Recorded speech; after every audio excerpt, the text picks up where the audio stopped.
Well, as you can see, we have a new student. You're not very lucky for helping me as one of you, you know what I mean? Or as you see a sale, I renew and all that haggis bashing nonsense. Oh, blimey! What language is he speaking? Believe it or not, it's English. He's right enough, you know, he's right enough. If that is English, what language is it that we are learning? Mr. McGregor is speaking in dialect. I thought you said he was speaking English. Oh, it's English, but with a dialect. Hey, I know all about them dialects. You do? Sure, I've seen them on television. Doctor Who and the dialects. Oh, that's dialect. Okie dokie. A dialect is a form of speech peculiar to certain areas. Now, tell them where you're from. I am a jock. You can tell Asians apart from other Asians.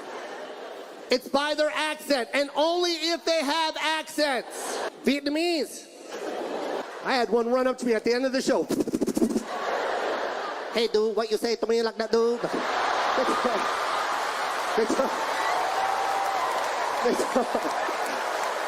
They talk real fast. You know they talk that fast. They talk like that, real fast, like, dude, what you say to me like that, dude? They talk real fast like that, dude. Koreans sound like they've been smoking weed all day. Vietnamese people sound like they've been doing cocaine their whole life. Hey, dude, what you say to me like that, dude? Don't you talk to me like that, dude? What you say to me like that? Vietnamese people put a period of...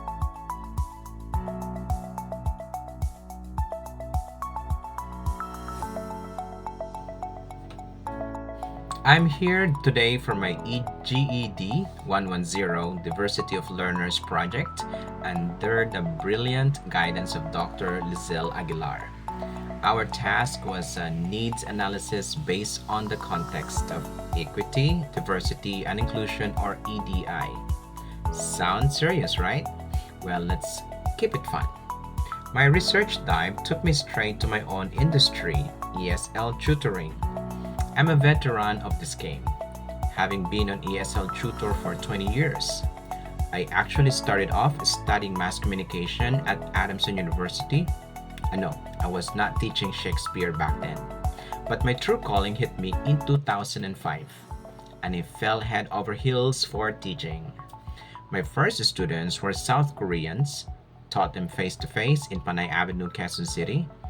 Then in 2006, I moved on to teaching Japanese learners online. In those years, I thought learning English was a simple choice between American and British accents, like choosing between a burger and fish and chips.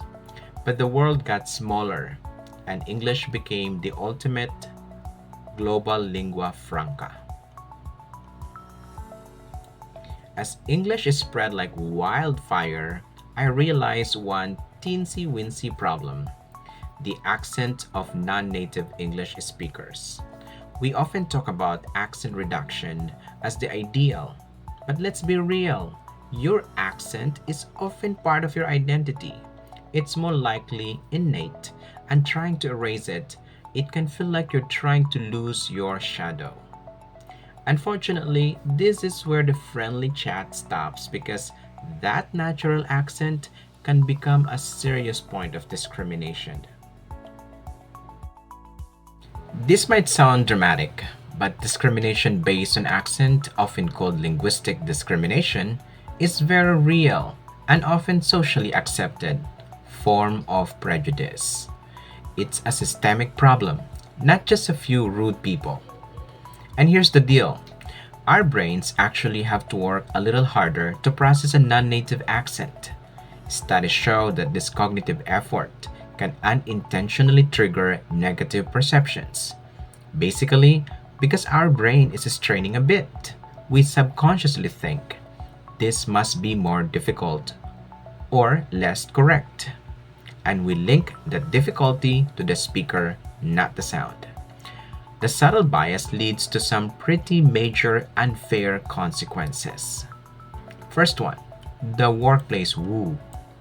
Non-native English speakers can find it harder to get a job or get promoted, even if they are perfectly qualified. Interviewers might assume that they are less competent, less educated, or even less trustworthy, all based on a sound, not a skill. The intelligence trap is the next one. People with non-native accents are often perceived as less intelligent or less credible. Think about media portrayals. How often does the smartest character speak with a standard accent? This is called linguistic profiling, where snap judgments about a person's social status or intelligence are made just from the sound of their voice. The social inclusion.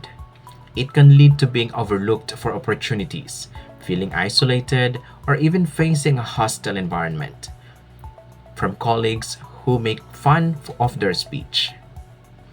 It makes people feel like they need to change who they are just to fit in. This kind of discrimination doesn't just hurt non-native speakers. It intersects and reinforces other prejudices like racism and xenophobia, making the experience of inequality even worse. In essence, we've created a linguistic hierarchy where the standard accent sits at the top, and all others are unfairly judged against that benchmark. This is why our project on EDI is so important.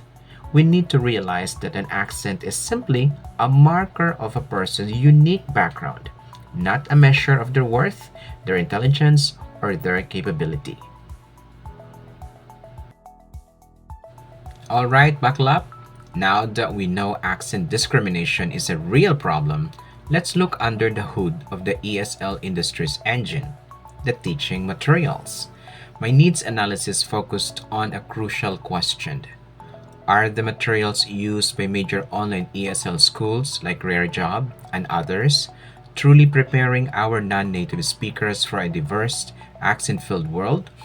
Or are they accidentally making the discrimination problem worse?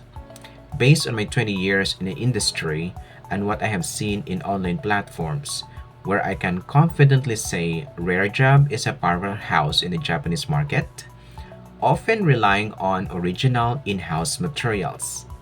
Here is the brutal truth about the needs that are currently being missed. The typical standardized ESL material, whether from a publisher or an in-house team like the one at Rare Job, is often designed with a few blind spots.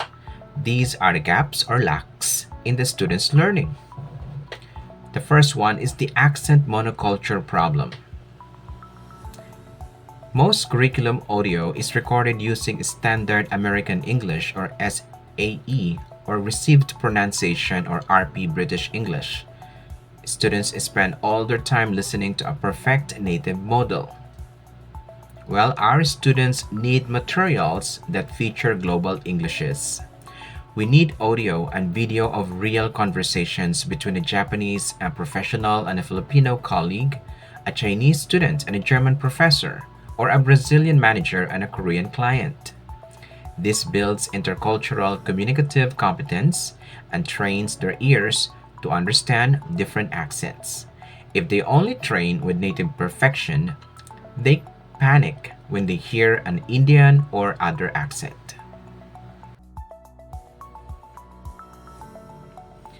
The ultimate goal of a good ESL material, viewed through the lens of equity, diversity, and inclusion or EDI, is not to create native speakers, but to create fluent, confident, and culturally competent global citizens. Under equity, let's bridge the access gap. Offer a range of content for different starting levels and learning styles like for the visual, auditory, or kinesthetic, ensuring every learner can reach the same high goal. And for diversity, celebrate global Englishes. Explicitly include and normalize different accents from around the world to train the student's ear and reduce the bias toward only American or British English. And under inclusion, build confidence. Focus on functional fluency and clarity over perfection. Include activities where students must understand non-native speech, preparing them for the real world of communication. And by recognizing these gaps, particularly the critical need to diversify the accents in our teaching audio, we can transform ESL tutoring from a process of accent reduction to a process of global communication training.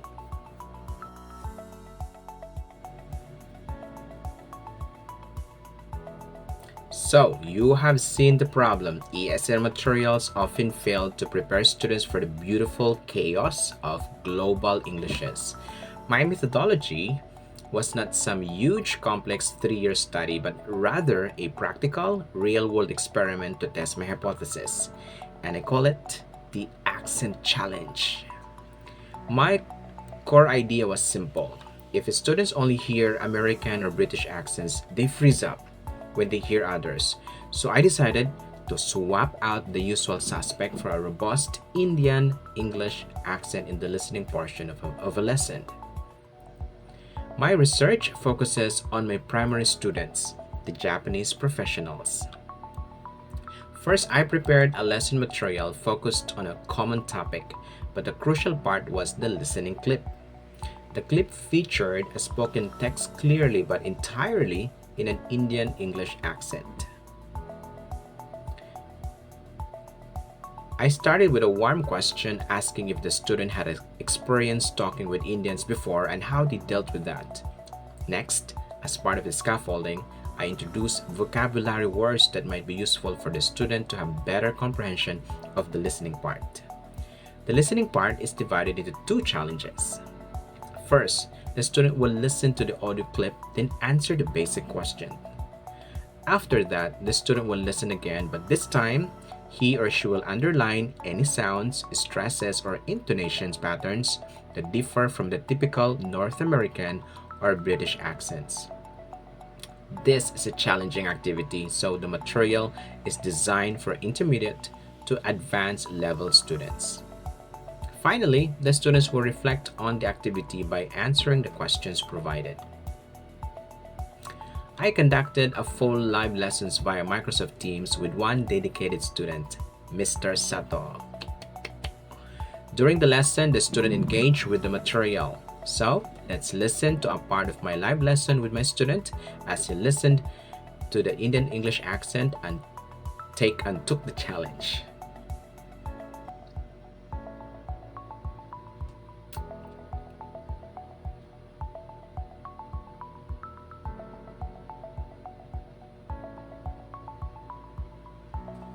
So now that you saw the live lesson, you know what? It gave me a rich, qualitative, one-on-one perspective on the struggle and that solution for this problem. And because I signed a privacy agreement with Rare Job, I couldn't ask more 10 students to sacrifice 25 minutes for a full lesson with me. So I got creative. I did a survey with 9 more Japanese students to gather a broader range of opinions. I did not put their real names but just their nicknames. So let's take a look at the survey form.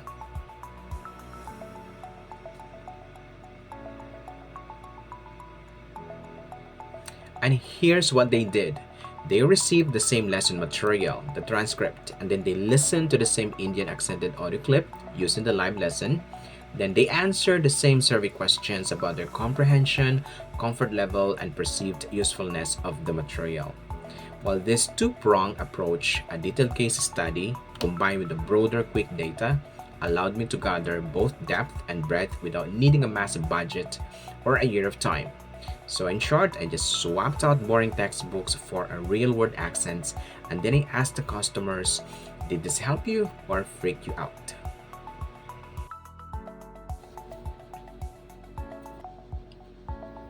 Now let's have the interpretation and results. So the lesson helpfulness. 70% of students, or 7 out of 10, rated the lesson a 5, highly helpful in exposing them to global English accents. And this confirms that current ESL materials are inadequate for real-world linguistic diversity. Integrating diverse accented listening material is unnecessary. For comprehension challenges, 70% of students of my students understood most of all of the main ideas. Most or all, showing the non-native accent did not cause a communication breakdown. However, the 30% who struggled confirm a significant gap in auditory training. This validates the need for substantial exposure to diverse accents to build comprehension, resilience, and prevent real-world communication barriers. For confidence boost, a resounding 90% of my students, scores 4 and 5 combined, agreed that listening to the non-native accent made them feel more confident about communicating internationally.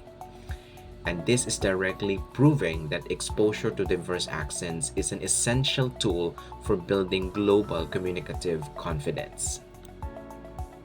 And for specific challenges, 100% of my students identify the speaker's accent or pronunciation and speed as the most challenging features.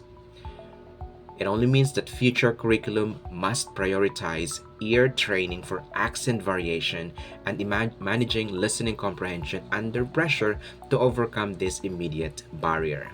And lastly, for scaffolding effectiveness, 100% of my students found that scaffolding activities like pre-listening and comprehension checks highly helpful in aiding their understanding. This conclusively demonstrates that effective teaching strategies can successfully mitigate the immediate challenges of diverse accents. ESL developers should therefore prioritize as it standardized, robust scaffolding alongside the introduction of non-native listening materials to ensure high comprehension rates.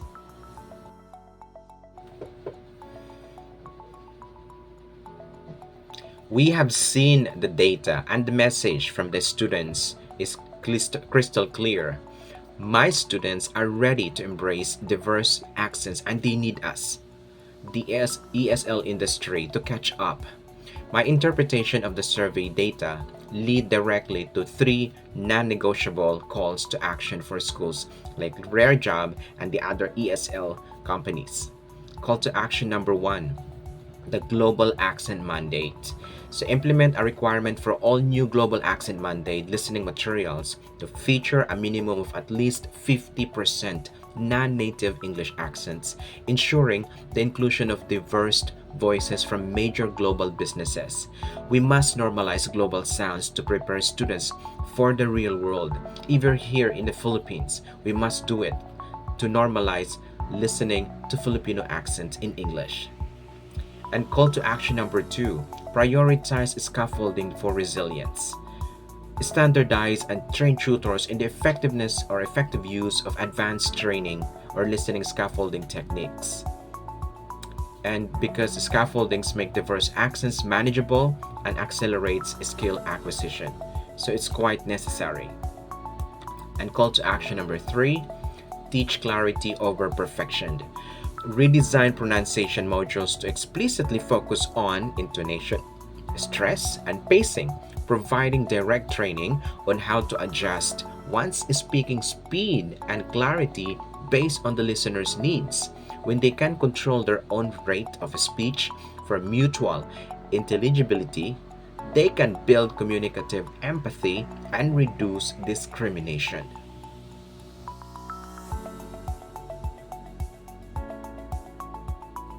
We started this presentation recognizing that an accent, a beautiful part of our identity, can unfortunately become a point of discrimination.